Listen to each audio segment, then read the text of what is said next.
மத்திய மாநில அரசுகள் சார்பில் நடத்தப்படும் நிகழ்ச்சிகளில் வந்தே மாதரம் என தொடங்கும் தேசிய பாடல் முதலிலும் அதன் பின்னர் தேசிய கீதமும் மூன்றாவதாக மாநில மொழி பாடலும் இசைக்க வேண்டும் என மத்திய உள்துறை அமைச்சகம் உத்தரவிட்டுள்ளது. கூடுதல் விவரங்களை வழங்குகிறார் செய்தியாளர் நிரஞ்சன். நிரஞ்சன், வணக்கம். தமிழகத்தில் கடந்த காலத்தில் தமிழ்தாய் வாழ்த்து முதலில் பாடப்பட்டு வந்த நிலையில் உள்துறை அமைச்சகம் இந்த மாதிரி ஒரு உத்தரவை பிறப்பிச்சிருக்காங்க. இது குறித்தான விவரங்களை நீங்க பதிவு பண்ணலாம். இந்தியாவில் தேசிய கீதம் மற்றும் தேசிய பாடலான வந்தே மாதரம் இசைப்பது மற்றும் பாடுவது தொடர்பாக மத்திய உள்துறை அமைச்சகம் விரிவான வழிகாட்டு நெறிமுறைகளை வெளியிட்டிருக்கிறது. அனைத்து மாநில அரசுகள் மற்றும் யூனியன் பிரதேசங்களுக்கும் இந்த நெறிமுறைகள் என்பது அனுப்பப்பட்டிருக்கிறது.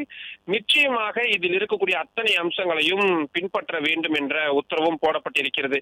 மிக முக்கியமான வழிகாட்டுதலில் முதல் விஷயமாக பார்ப்பது தேசிய பாடலுக்கு முதலிடம் என்பதை தான் அவர்கள் சுட்டிக்காட்டியிருக்கிறார்கள்.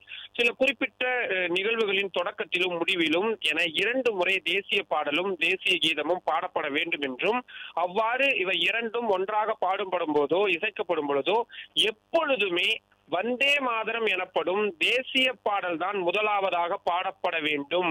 அதற்கு பிறகு தேசிய கீதம் பாடப்பட வேண்டும். அதாவது நிகழ்ச்சி தொடங்கும் பொழுதோ அல்லது நிகழ்ச்சி முடியும் பொழுதோ தேசிய கீதம் என்பது இரண்டாவதாகவும் தேசிய பாடலான வந்தே மாதரம் முதலாவதாகவும் இருக்க வேண்டும் என்பதை திட்டவட்டமாக கூறியிருக்கிறார்கள்.